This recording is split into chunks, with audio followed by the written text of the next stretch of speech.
Hola, ¿cómo están? Yo soy Marcelo Mesa, les doctor Chelo, estudiante de cuarto año de medicina, y el día de hoy hablaremos acerca de las enfermedades autoinmunes.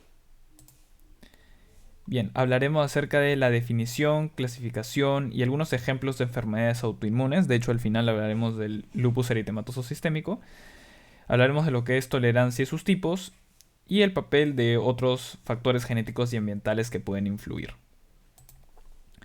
Bien, antes que nada, como se habrá notado en el desarrollo del canal, hemos hablado de múltiples enfermedades autoinmunes, pero en esta oportunidad hablaremos acerca de cómo se desarrollan. Así que la autoinmunidad viene a ser ese conjunto de reacciones inmunitarias que van contra nuestros propios antígenos, es decir, van contra proteínas y partes de nuestros propios tejidos, ¿sí? Y estas enfermedades autoinmunes pueden ser específicas de un órgano, es decir, en la que las respuestas inmunitarias van dirigidas a un órgano o célula en particular, que es lo que vamos a hablar cuando hablemos de ejemplos, y pueden ser también sistémicas, o sea, hay afección de tejidos conectivos y vasos sanguíneos de múltiples órganos y tejidos, por lo que estas enfermedades suelen llamarse enfermedades del colágeno vascular o tejido conectivo. Dentro de las enfermedades autoinmunes, bueno, viendo primero las específicas de un órgano, tenemos, por ejemplo, la anemia hemolítica autoinmune. En esta enfermedad hay destrucción de los eritrocitos o glóbulos rojos, lo cual resulta en anemia. Entonces hay producción de una serie de autoanticuerpos contra los glóbulos rojos. También tenemos la trombocitopenia autoinmune, en el que esta vez hay igual producción de autoanticuerpos, pero esta vez van a mediar la destrucción de las plaquetas. Luego tenemos la gastritis atrófica autoinmune, que genera una anemia perniciosa, y esto ocurre por la producción nuevamente de autoanticuerpos que van contra las células parietales del estómago y contra el factor intrínseco, lo que genera una deficiencia de vitamina B12. Y esto ya lo hemos hablado en otros videos del canal. También tenemos la miastenia gravis, en el que hay producción de anticuerpos que van contra el receptor de acetilcolina a nivel del músculo. Por ende, evitan que la acetilcolina se una a su receptor y resultará todo eso en debilidad. Tenemos la enfermedad de Graves, que es una típica causa de hipertiroidismo, o sea, hay un exceso de producción de hormonas tiroideas, y eso se debe a que hay una producción de una inmunoglobulina estimulante de la tiroides que genera mayor liberación de hormonas tiroideas. Y esto también ya lo hemos revisado en otros videos del canal. Tenemos también el síndrome de Goodpasture, en el que hay producción de anticuerpos contra la membrana basal del pulmón y el riñón. Así que tendremos una serie de manifestaciones como es enfermedad renal, como es una alveolitis hemorrágica, es decir, habrá producción de tos con sangre, como diríamos hemoptisis. También tenemos la diabetes mellitus tipo 1, en el que la destrucción es de las células beta que producen insulina y esto resulta en diabetes. La esclerosis múltiple, en el que hay una destrucción de la vaina de mielina. Y también hay algunas enfermedades específicas de un órgano que se ha postulado que tienen cierto componente autoinmunitario, como por ejemplo las enfermedades inflamatorias intestinales, bajo la forma de enfermedad de Crohn y colitis ulcerativa. También tenemos la cirrosis biliar primaria y la hepatitis autoinmune. En el caso de las sistémicas, como ya he mencionado, hay una afección de múltiples tejidos y vasos sanguíneos. Y tenemos aquí a estas enfermedades. Tenemos el lupus eritematoso sistémico como prototipo de enfermedad autoinmune, a la artritis reumatoide, en el que hay afección de las articulaciones, como ya hemos revisado en otros videos del canal, pero también hay manifestaciones extraarticulares, ¿no? O sea, por eso es que se le considera una enfermedad sistémica. También tenemos la esclerosis sistémica o esclerodermia, el síndrome de Sjögren, la poliarteritis nodosa y las miopatías inflamatorias.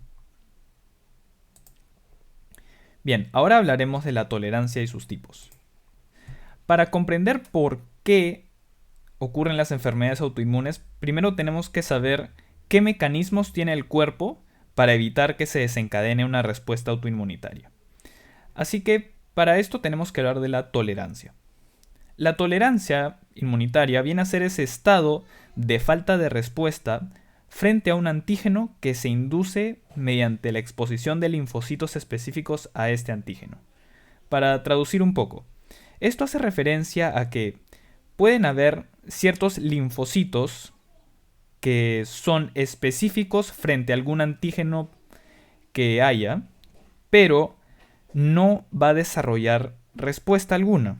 ¿Por qué? Porque tiene tolerancia. ¿Ok? Así que no va a haber una respuesta inmunitaria por más de que este linfocito sea específico frente a alguna proteína o parte de un tejido. Entonces, para esto tenemos que integrarlo a autotolerancia. Es decir, en una persona totalmente sana que no tiene enfermedades autoinmunes, está vigente esta autotolerancia, que viene a ser la falta de reactividad inmunitaria a nuestros propios antígenos tisulares. ¿Ok?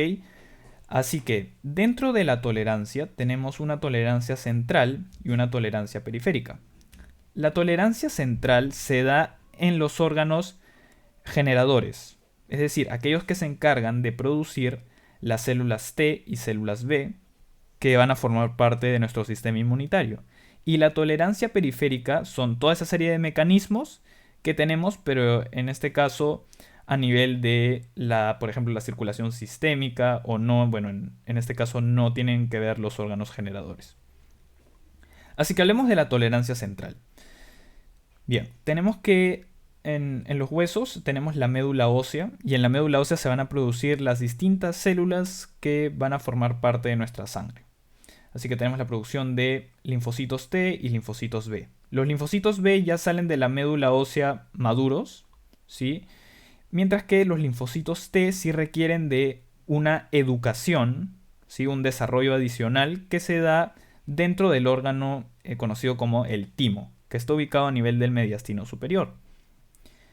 Así que las células T, que en este momento se llaman timocitos, ya que están siendo educados por las células tímicas, pues como parte de su desarrollo tienen que pasar por una serie de exámenes, por así decirlo, ¿no? Así que dentro del timo encontraremos células presentadoras de antígenos que, bueno, para hacerlo mucho más didáctico y entenderlo, van a como tomarles un examen a estos linfocitos T. Se dice que linfocito T que puede reconocer antígenos propios tiene que ser destruido, ¿no? No pasa el examen. Así que todo linfocito T que tenga la capacidad de reconocer antígenos propios se denomina linfocito T autorreactivo y este, si es que es liberado a la circulación, puede generar una enfermedad autoinmunitaria.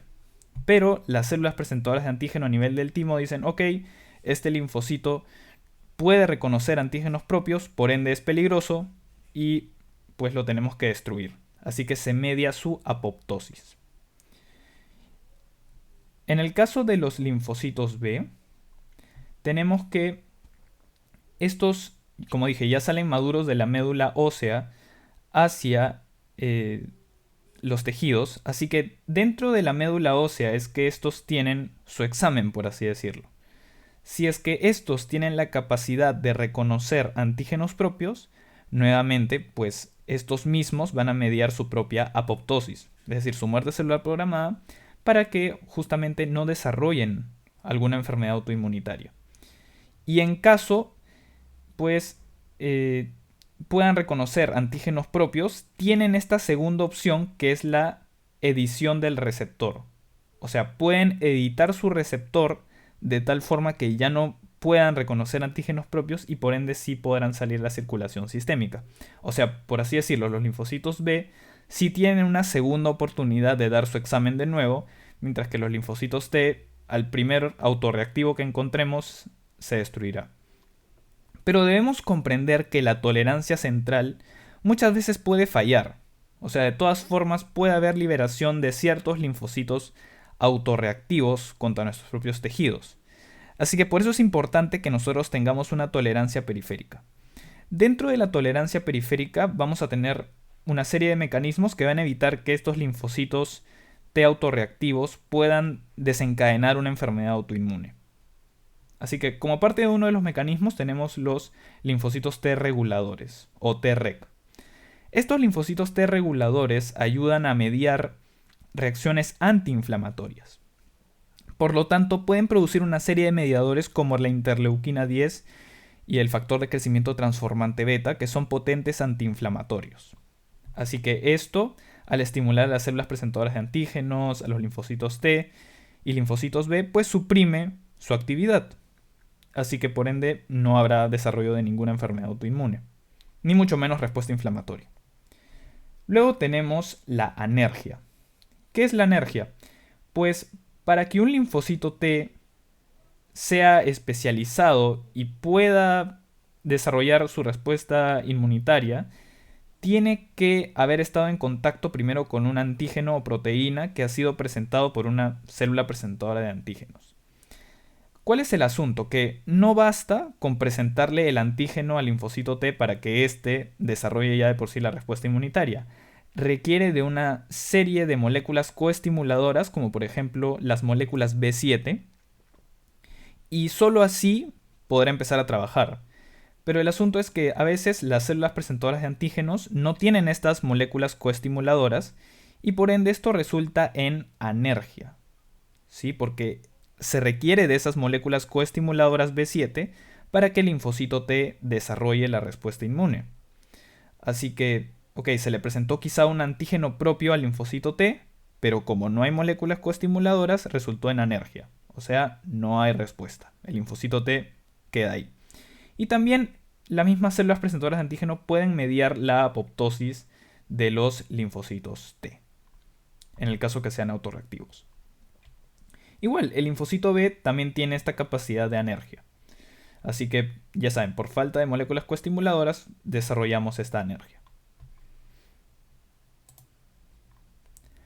Ahora hablaremos del papel de otros factores que también están involucrados en el desarrollo de enfermedades autoinmunes. Bien, ahora sí respondamos como tal la pregunta. ¿Por qué hay desarrollo de enfermedades autoinmunitarias? Lo que se ha descrito como tal en pacientes que tienen enfermedades autoinmunes es que hay la pérdida de la autotolerancia. Recuerden que la autotolerancia era esa capacidad de nuestro sistema inmunitario de no reaccionar contra nuestros propios antígenos. Pero la autotolerancia se pierde por completo en estos pacientes y por ende pues se desencadena la enfermedad autoinmune. Y esto se debe a que hay una serie de efectos combinados de los genes predisponentes a enfermedades autoinmunes que influyen en la tolerancia del linfocito y también van a participar ciertos factores ambientales, como por ejemplo algunas infecciones o lesión tisular. Ahora hablaremos a fondo de cada uno. Así que también recordarán los que han visto algunos videos del canal que siempre he mencionado que hay esto, ¿no? La pérdida de la autotolerancia en enfermedades autoinmunes. Pero esto es consecuencia de la interacción de tanto factores ambientales como genéticos. ¿Ok? No es que haya un desencadenante como tal, sino que es la combinación de factores lo que resulta en esta pérdida de la autotolerancia. Así que primero hablaremos de los factores genéticos. Tenemos ciertos trastornos multigenéticos completos, o sea, van a haber genes, por ejemplo, que tengan ciertas alteraciones que van a predisponer a que la persona desarrolle una enfermedad autoinmune. También es probable que, por ejemplo, haya mutación de un gen específico, solo uno, y eso de por sí desencadene una enfermedad autoinmune, pero esos ya son casos muy raros que pueden, por ejemplo, discurrir en familias, ¿no? Por ejemplo, el padre tenía esa mutación, entonces eso se lo pasó a su hijo y su hijo desarrolló igualmente la enfermedad, etc. Pero como dije, son casos muy raros. También tenemos enfermedades ligadas al HLA de clase 2 o complejo mayor de histocompatibilidad. Y, o sea, cuando hay personas que tienen este alelo, o sea, este tipo de HLA, tienen un mayor riesgo relativo de presentar la enfermedad autoinmune. Es como lo que había mencionado, ¿no? O sea, la presencia de ciertos HLA eleva el riesgo de presentar la enfermedad autoinmune. No es que lo genere como tal. Ya vamos a ir explicando algunos ejemplos de HLA. Ahora hablemos de factores ambientales. Tenemos, por ejemplo, el sexo. Se ha visto que las mujeres son por excelencia las que tienen mucha mayor predisposición a desarrollar enfermedades autoinmunes, los hombres no tanto. Luego, también tenemos la necrosis tisular. Cuando tenemos infecciones que generan mucho daño tisular y necrosis de los tejidos, se ha visto que hay mayor expresión de moléculas coestimuladoras, por ejemplo las B7 que había mencionado, para las células presentadoras de antígenos. Y por lo tanto, esto puede contrarrestar el mecanismo de anergia que habíamos visto, así que se empieza a desarrollar pues la enfermedad autoinmune. También tenemos la reactividad cruzada por mimetismo molecular. Acá el mejor ejemplo es la fiebre reumática. La fiebre reumática también tiene cierto componente autoinmunitario y ocurre porque el sistema inmune se confunde y en lugar de atacar a la proteína propia, en este caso del estreptococo del grupo A, ataca a nuestros propios tejidos.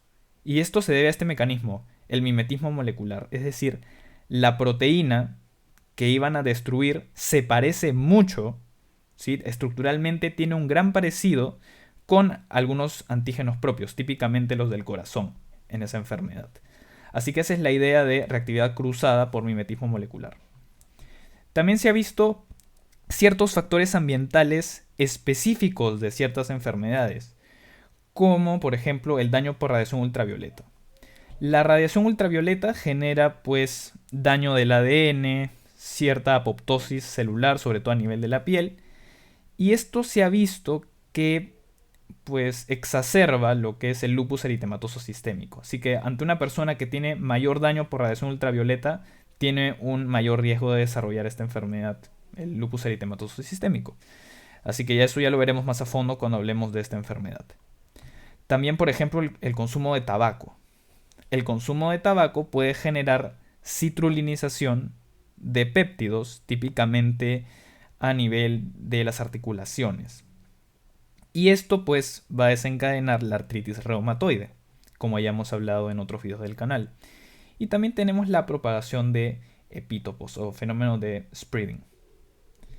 Así que esto es lo mismo, o sea, tenemos la susceptibilidad genética, que es lo que he mencionado, ¿no? Algunos genes de susceptibilidad, en mucha menor frecuencia algún gen específico, ¿no? Que pueda intervenir en este fallo de la autotolerancia y por ende generar estos linfocitos reactivos en una gran proporción.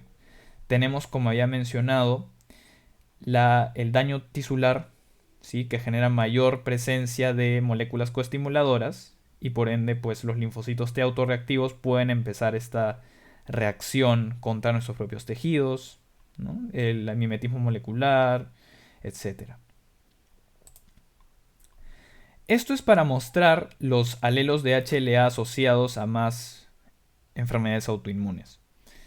Así que, como ya he mencionado, hay algunas personas que tienen ciertos tipos de HLA, o complejo mayor de compatibilidad, antígeno leucocitario humano, son sinónimos. Así que estas personas pues tienen un mayor riesgo de desarrollar cierta enfermedad autoinmune por la presencia de esos HLA. Por ejemplo, en el caso de la artritis reumatoide se ha visto que estos pacientes tienen el DRB1, ¿no? O el DRB1 tipo 2, ¿no? Y esto se asocia a que tienen un mayor riesgo, un mayor odds ratio, ¿no? De desarrollar esta enfermedad, ¿no? Por ejemplo, o sea, tiene 4 veces más riesgo el que presente este alelo, tiene 12 veces más riesgo el que presente este alelo. Igual, en el caso de la diabetes mellitus tipo 1, estos son los alelos asociados y vean que este presenta pues 4 veces más riesgo que una persona normal, 8 veces más riesgo y si es que ya presenta ambos tipos, ya se asocia a un 35 veces más riesgo.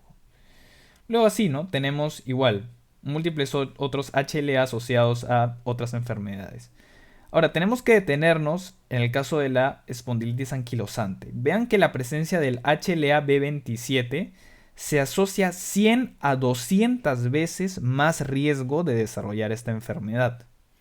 Así que esta de aquí, sí, por definición, ya si es que una persona presenta el HLA-B27, pues prácticamente vean que tiene un riesgo enorme de desarrollar espondilitis anquilosante. Y de hecho, sí, para esta enfermedad basta con esto para empezar a desarrollarla.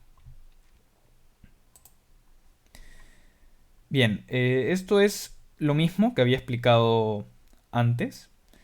Tenemos aquí que las infecciones, lesión tisular, también pueden influir para el desarrollo de enfermedades autoinmunitarias. ¿Sí? Había mencionado que producto de la necrosis tisular hay inducción de las moléculas coestimuladoras en células presentadoras de antígenos. Y por lo tanto, si es que se presenta un antígeno propio a los linfocitos T, estos pueden desencadenar la autoinmunidad. Luego tenemos el mimetismo molecular, ¿sí? Que había mencionado. Por un parecido de este antígeno del microbio a algunos antígenos que tenemos en otras partes del cuerpo, pues el linfocito se confunde y ataca a nuestro propio tejido. Sí, igual, esto se le denomina también reacción cruzada. Muy bien, ahora que hemos entendido más o menos por qué ocurren las enfermedades autoinmunes, vamos a aplicar todo eso hablando del lupus eritematoso sistémico. Hablaremos de la etiología y patogenia del lupus, los mecanismos de lesión tisular que hay y los cambios morfológicos y la clínica que hay. Bien, el lupus es una enfermedad autoinmunitaria que afecta a múltiples órganos. Recordemos que es una enfermedad autoinmunitaria sistémica. Y hay producción de gran cantidad de anticuerpos antinucleares. El daño tisular que hay en el lupus se debe al depósito de inmunocomplejos y unión de anticuerpos a células. Y por ende esto media una serie de daños que hay a nivel de los tejidos y puede manifestarse a cualquier edad, típicamente en mujeres jóvenes. Dentro de la etiología del lupus, obviamente tenemos la pérdida de la autotolerancia, que ya hemos explicado en qué consistía. Así que, nuevamente, ¿cómo se pierde la autotolerancia? Pues es la combinación de factores genéticos y ambientales, como por ejemplo la presencia del HLA-DR2-DR3. Ya saben, estos pacientes tienen un mayor riesgo de desarrollar lupus, cierta sucesión familiar, obviamente si es que hay parientes que han tenido lupus, pues es mucho más probable que su descendencia también desarrolle lupus. Y también se ha visto que estos pacientes suelen tener genéticamente algunas deficiencias en el complemento que condiciona una mayor activación de este sistema y por ende pues el desarrollo de la enfermedad. Dentro de el ambiente tenemos pues el fallo de la autotolerancia de los linfocitos, producto de que todos estos mecanismos que hemos visto de autotolerancia fallan. Tenemos ciertos polimorfismos de los interferones de tipo 1 que hace que se produzcan en mayor cantidad o estén más activos y por ende desencadenan esta respuesta. Algunas alteraciones de los receptores tipo TOL o el BAF, que bueno, que se ha visto que por ejemplo este genera mayor proliferación de los linfocitos y por ende genera que, por ejemplo, si es que los linfocitos autorreactivos tienen mayor buff, pues pueden proliferar mucho más y por ende atacar a los tejidos. Así que nuevamente tenemos genes de susceptibilidad, los factores ambientales, que todo se va a combinar para la pérdida de la autotolerancia. Dentro de los factores ambientales, uno muy importante a mencionar es la radiación ultravioleta. Como ya he mencionado, la radiación ultravioleta daña el ADN y por ende generará apoptosis, o sea, muerte celular de las células, obviamente.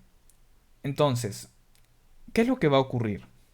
Como en la apoptosis no hay una adecuada destrucción de los cuerpos apoptóticos, las proteínas nucleares o antígenos nucleares quedarán muy expuestos.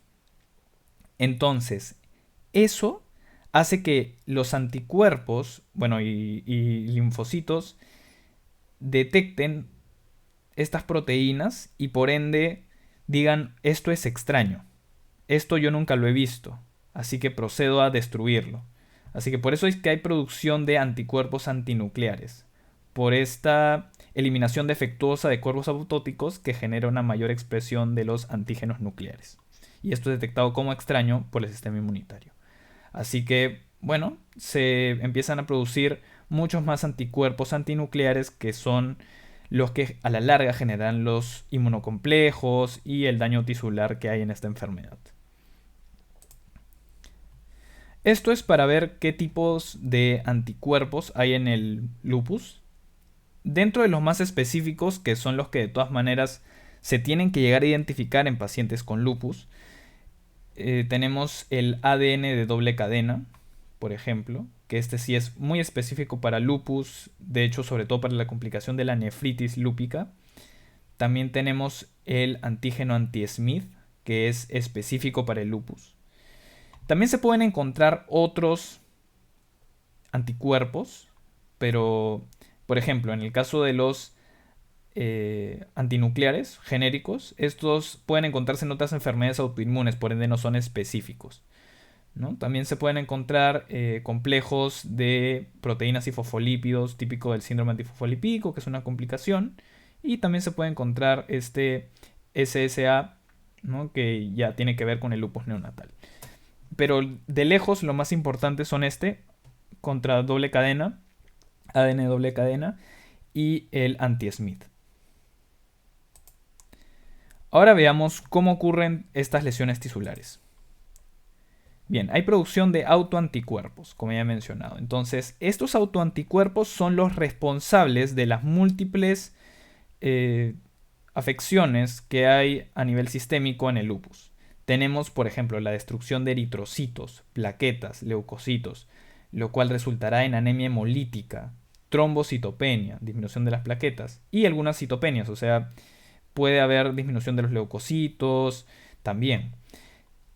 Luego se ha visto que esos autoanticuerpos pueden pasar por la barrera hematoencefálica y por ende llegar al encéfalo y generar una serie de reacciones con neuronas y receptores de neurotransmisores, lo cual se traducirá en las manifestaciones neuropsiquiátricas que hay en el lupus.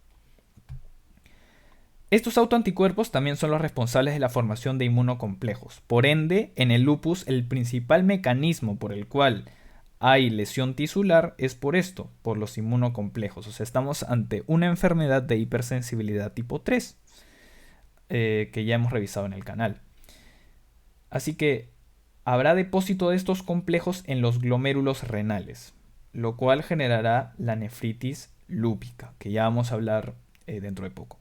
También estos inmunocomplejos pueden depositarse en la unión dermoepidérmica y por ende, bueno, veremos cómo se ve esto al estudio de imágenes. También puede depositarse en los vasos sanguíneos y generar vasculitis, es decir, inflamación de estos. El hecho de que hayan inmunocomplejos genera una mayor activación del sistema del complemento. Por ende, a nivel donde están depositados los inmunocomplejos, es que va a haber una mayor inflamación y daño. Por ende, como se activa el complemento, encontraremos típicamente en estos pacientes disminución de los componentes del complemento, o sea, una hipocomplementemia. Ahora hablaremos de los cambios morfológicos como tal que pueden haber en esta enfermedad y la clínica. Antes que nada tenemos que hablar del síndrome antifosfolipídico, porque las manifestaciones hematológicas son muy frecuentes en esta enfermedad. El síndrome antifosfolipídico es un estado de hipercoagulabilidad. Es decir, hay una gran producción de trombos que pueden obstruir múltiples venas o arterias, lo cual generará abortos a repetición, por eso es que típicamente se asocia mucho este síndrome antifosfolipídico a gestantes. También isquemia cerebral, es decir, si es que se obstruye una arteria cerebral, pues habrá isquemia cerebral, tromboembolismo pulmonar, etc. Tiene una división que viene a ser, por ejemplo, el síndrome antifosfolipídico primario, ocurre cuando no hay un lupus eritematoso sistémico asociado, y el secundario es el síndrome antifosfolipídico que se desarrolla en un paciente con lupus. Así que entre el 30-40% de los pacientes con lupus tienen anticuerpos antifosfolipídicos y por ende pueden desarrollar este síndrome, este estado de hipercoagulabilidad. Estos anticuerpos contra el complejo fosfolípido glucoproteína B2 también se unen al antígeno de cardiolipina. Por eso es que en los pacientes con lupus puede haber un falso positivo en el test de sífilis. Dentro de los hallazgos adicionales tenemos la prolongación del tiempo de tromboplastina parcial activado por la presencia de un anticoagulante lúpico. Dentro de los cambios morfológicos que podemos encontrar son las alteraciones en la piel. Estos pacientes suelen tener exantema en mariposa, que es lo que estamos viendo aquí. O sea, es un eritema a nivel de la cara, típicamente la zona malar, se le denomina a veces rash malar, que suele aparecer en el puente de la nariz y mejillas. También puede llegar a aparecer en el tronco o extremidades. Y la exposición al sol incita o acentúa el eritema, bajo el mecanismo que ya había mencionado, que la radiación ultravioleta genera pues la exposición de los antígenos nucleares y por ende exacerbaría la respuesta autoinmune. También a nivel de la piel pues encontraríamos el depósito de inmunocomplejos, ¿no? Así que lo que estamos viendo aquí es, por medio de la inmunofluorescencia se reconocen esos complejos y por ende vean que se pinta, ¿no? En toda la unión dermoepidérmica. Dentro de los vasos sanguíneos encontramos una vasculitis necrosante aguda, también puede haber necrosis fibrinoide de las paredes vasculares y un engrosamiento fibroso y estrechamiento de la luz. Ahora hablemos de las alteraciones renales. Esto es muy importante porque hasta un 50% de los pacientes con lupus eritematoso sistémico tienen afección renal con relevancia clínica. Esto puede llevar a insuficiencia renal. Tenemos 6 patrones de lesión que se suelen solapar entre ellos. Lo que de todas maneras tenemos que grabar es que la clase 1 es la menos frecuente y la clase 4 es la más frecuente. Dentro de la clase 1 tenemos la nefritis lúpica mesangial mínima. Como había mencionado, es la menos frecuente, hay un depósito de inmunocomplejos en el mesangio y no hay cambios estructurales en microscopía óptica. Por eso se le denomina mesangial mínima, porque los cambios prácticamente no están, o sea, no hay casi ningún cambio estructural.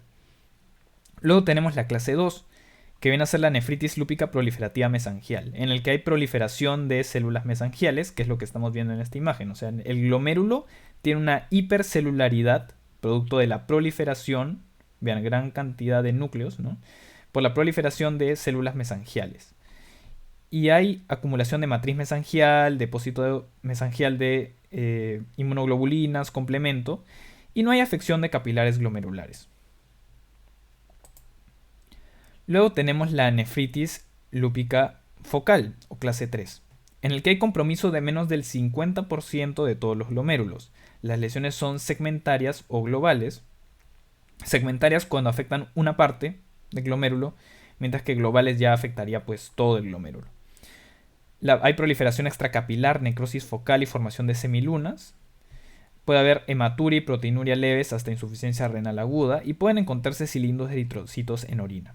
Así que lo que estamos viendo acá es una nefritis lúpica focal, ¿no? O sea, acá estaría la lesión y acá, ¿no? O sea, son lesiones segmentarias. Dentro de la nefritis lúpica difusa o clase 4 es la más frecuente, afecta la mitad o más de los glomérulos, hay proliferación de células mesangiales, endoteliales y epiteliales, y estas últimas son las responsables de la formación de semilunas. También hay depósitos subendoteliales de los inmunocomplejos, y esto resulta en la formación de estas estructuras como en asa de alambre, que es lo que estamos viendo aquí. Se asemeja a un utensilio de laboratorio que se denomina asa de alambre, y bueno, vemos que pues los bordes a nivel subendotelial están muy marcados, ¿no? Así que podemos encontrar hematuria, proteinuria, inclusive síndrome nefrítico o como en combinación con el síndrome nefrótico. Así que bueno, en las imágenes es lo que vemos, ¿no? Proliferación mesangial y el daño a nivel vascular también. Dentro de la clase 5 tenemos la nefritis lúpica membranosa. En este caso hay un engrosamiento difuso de paredes capilares por depósito subepitelial de inmunocomplejos. Así que hay típicamente en la clase 5 de estadio de nefritis suele haber síndrome nefrótico, ¿sí? Por eso se caracteriza el síndrome nefrótico, por el depósito de inmunocomplejos típicamente a nivel subepitelial. Así que hay producción de material similar a la membrana basal y puede haber una marcada proteinuria y, como dije, síndrome nefrótico. Esta es la más típica de generar síndrome nefrótico. Luego tenemos la nefritis lúpica esclerosante avanzada o clase 6, en el que ya la esclerosis es más del 90% de los glomérulos y ya representa una nefropatía terminal. Entonces el riñón ya prácticamente pierde toda su función y habría que realizar un trasplante. Dentro de las técnicas para poder visualizar el depósito de inmunocomplejos tenemos la inmunofluorescencia. Y entonces se tiñe todo ese depósito y lo podemos identificar, ¿no?, en las imágenes.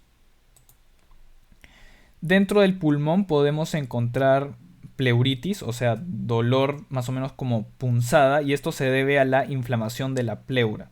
De hecho, en estas enfermedades autoinmunes hay policerositis, o sea, inflamación de las cerosas del cuerpo, como el peritoneo, pleura, pericardio. Así que eso es una característica clínica importante. Pueden haber derrames pleurales, de hecho se le asocia mucho al lupus los derrames pleurales. Puede haber fibrosis intersticial crónica y una hipertensión pulmonar secundaria. Dentro de las articulaciones tenemos artralgias, o sea, dolores articulares que no generan erosiones o deformidad, como habíamos visto que ocurría en la artritis reumatoide. Y en el aparato cardiovascular encontramos la endocarditis valvular o de Lippmann-Sachs, en el que, bueno, vemos aquí una válvula, típicamente la válvula mitral es la más afectada, y tenemos aquí el depósito de vegetaciones, o sea, pequeños trombos a nivel de la válvula. Lo típico de esta endocarditis valvular o de Lippmann-Sachs es que no vamos a encontrar un patógeno como tal en la válvula, sino que se debe al daño que hay en el lupus. También puede haber enfermedad arterial coronaria. Otras situaciones en las que hay asociado un lupus es el lupus inducido por fármacos. Tenemos la hidralazina, procainamida, isoniazida. Esto es muy importante porque la isoniazida se usa para el tratamiento de tuberculosis, así que atentos con eso. También la de penicilamina y el tratamiento anti-TNF.